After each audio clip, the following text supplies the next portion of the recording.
Olá, bom dia. Os senadores aprovaram novas regras para a certificação de entidades filantrópicas e uma quarentena de 3 anos para o exercício da advocacia por ex-juízes e ex-promotores também foi aprovada. As organizações filantrópicas estão mais perto de conseguir de forma facilitada a certificação de entidade beneficente de assistência social na área de saúde.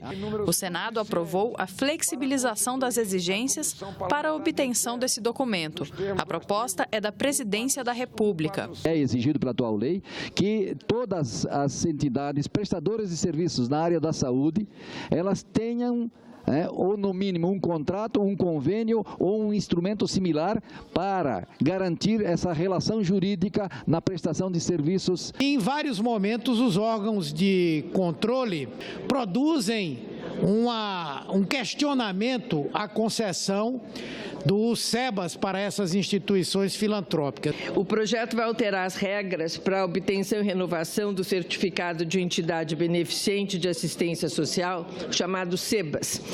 E o que vai fazer? Vai simplificar as exigências que hoje existem, que são montes, e que vai simplesmente ser reduzido por uma declaração do gestor local do SUS. Mais de 1/3 do SUS depende desses hospitais beneficentes. São 1.700 hospitais no Brasil inteiro. Os senadores também foram favoráveis a um projeto para proibir ex-magistrados e ex-membros do Ministério Público de exercerem a advocacia onde trabalhavam no prazo de 3 anos depois de uma aposentadoria ou exoneração. Primeiro, letra A, divulgar ou fazer uso de informação privilegiada obtida em razão das atividades exercidas. B, prestar diretamente ou indiretamente qualquer tipo de serviço à pessoa física ou jurídica com quem tenha estabelecido relacionamento relevante. C, celebrar com órgãos ou entidade em que tenha ocupado cargo, contratos de serviço, consultoria, assessoramento ou atividades similares ainda indiretamente. O plenário também aprovou a indicação de João André Lima para embaixador do Brasil em El Salvador, na América Central. Na próxima semana ocorre em Brasília o 8º Fórum Mundial da Água e os senadores estão atentos ao uso consciente dos recursos hídricos. No Senado, tramitam mais de 60 propostas com o tema água.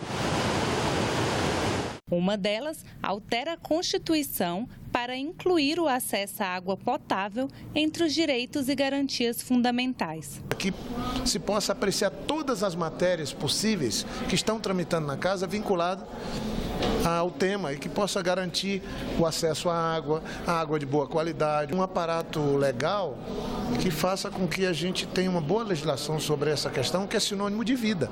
Outro projeto pode tornar obrigatório o reuso de água em obras custeadas com recursos federais, como as moradias do Minha Casa Minha Vida.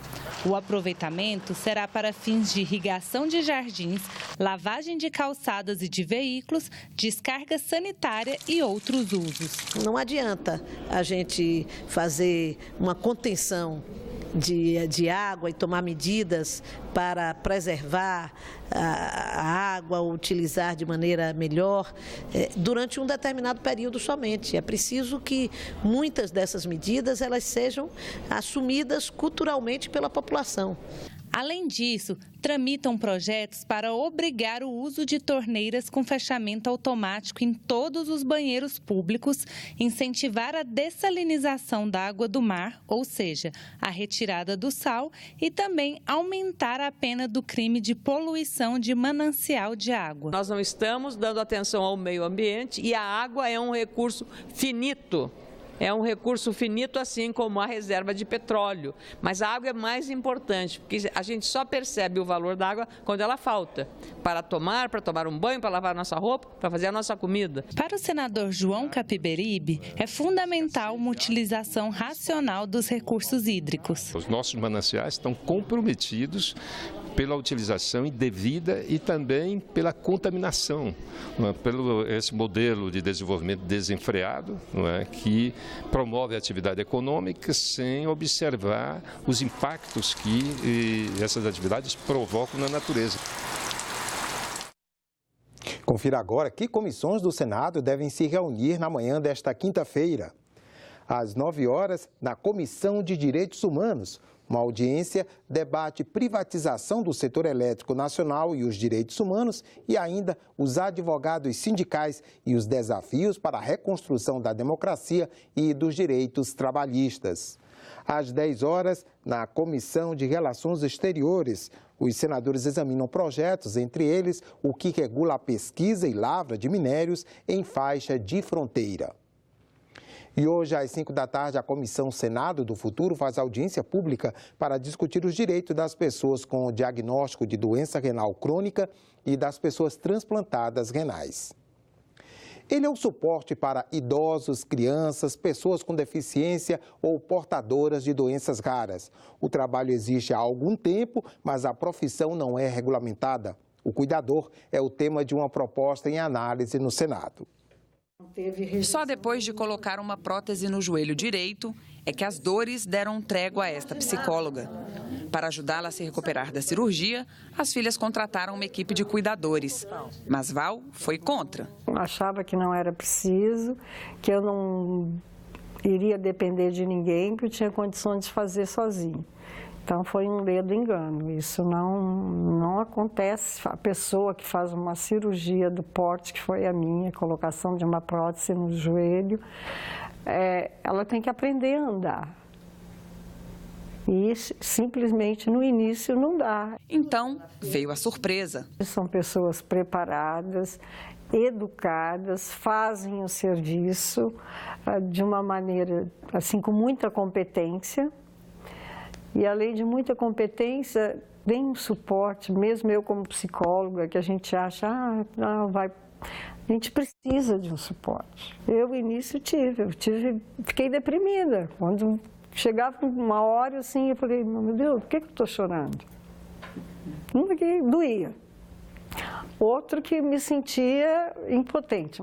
Para que mais pessoas como Val recebam atendimento de qualidade e para que os cuidadores tenham seus direitos reconhecidos, o Senado discute a regulamentação da atividade. Pela proposta, para ser cuidador é preciso ter ensino fundamental completo, curso de qualificação na área, pelo menos 18 anos, bons antecedentes criminais e atestados de aptidão física e mental. Se for contratado por pessoa física e trabalhar por mais de 2 dias na semana, terá os mesmos benefícios dos empregados domésticos. Se for contratado por empresa, valem as normas da CLT. As regras se aplicam a quem cuida de idosos, crianças, pessoas com deficiência ou com doenças raras. Isso vai aumentar, digamos, a demanda de pessoas para essa atividade profissional e de grande importância e relevância no aspecto social. A profissão, que já existe há muito tempo, não tinha um norte, em termos de leis de regulamentação. É muito importante para mim como empresária e para os cuidadores também, que eles já têm segurança conosco, mas eles vão ter muito mais. E a gente não vai ficar batendo cabeça. Zilda, cuidadora há quase 2 décadas, sabe bem os benefícios de ter a carteira assinada. Com a carteira assinada, nesse sentido aí fica muito mais fácil e melhor, Porque da outra forma você ganha mais, mas em compensação você não tem segurança nenhuma, E com a carteira assinada não, você tem todos os seus direitos garantidos. Acho que essa profissão deve ser regulamentada e que se espalhem várias cuidadoras por esse país inteiro. E de bom coração, porque o que a gente está precisando é de gente assim. Urna eletrônica ou voto em papel? Qual deles você prefere? E que tal os dois? O Congresso decidiu e agora, em outubro, as 2 formas de votação já devem valer para alguns locais do país. A ideia é permitir a recontagem dos votos no caso de suspeita de fraude. Esse é um dos assuntos da 3ª reportagem especial sobre eleições 2018. A democracia se aprende fazendo, e a cada eleição que se tem, você leva a um amadurecimento da sociedade.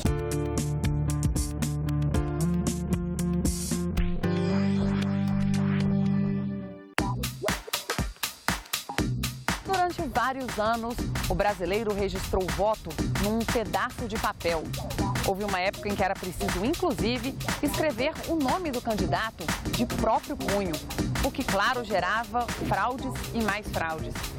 Muita coisa mudou até chegarmos ao modelo atual da urna eletrônica, em vigor há 22 anos.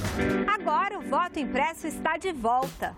A ideia é registrar as escolhas do eleitor também em papel, caso seja necessário conferir os votos. Mas, por enquanto, segundo o TSE, isso só vai valer para alguns locais.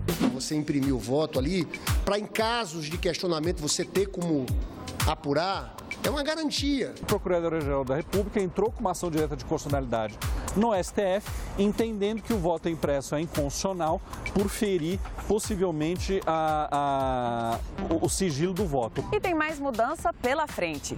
Para votar, era preciso levar o título de eleitor no bolso. Falando nisso, por onde anda o seu? Estou em casa, guardadinho lá, porque eu só tiro ele, né, lá em casa lá só de 4 em 4 anos, só no dia da eleição mesmo. Na bolsa, ando com ele na carteira. Ainda nem sei como tirar. Para sua sorte, agora existe a versão virtual do título de eleitor. E é muito simples, é só baixar o documento pelo aplicativo da Justiça Eleitoral e levar o celular no dia da eleição. A dificuldade não é o título, é acordar cedo para votar, né? Seus problemas acabaram. É que o início do horário de verão foi atrasado. Vai começar em novembro para não atrapalhar o segundo turno das eleições, marcado para 28 de outubro. É bem verdade que o primeiro turno é só em 7 de outubro, mas antes tem muita coisa rolando. Então se liga aí para você não perder nenhum prazo importante. 9 de maio é o último dia para transferir domicílio eleitoral, regularizar título de eleitor e atualizar o cadastro. Você vai estar fora da sua cidade e mesmo assim quer votar? Então você precisa procurar a Justiça Eleitoral entre 17 de julho e 23 de agosto. O calendário eleitoral completo você encontra nesse endereço que está aí. Eu sou otimista com relação às eleições brasileiras. Eu acho que a gente tem um sistema eleitoral que, com todos os seus defeitos, tem permitido transições democráticas, permitido o funcionamento da democracia, com alguns conflitos que são inevitáveis no regime, mas a gente tem caminhado praticamente sem retrocesso já há mais de 30 anos, na verdade.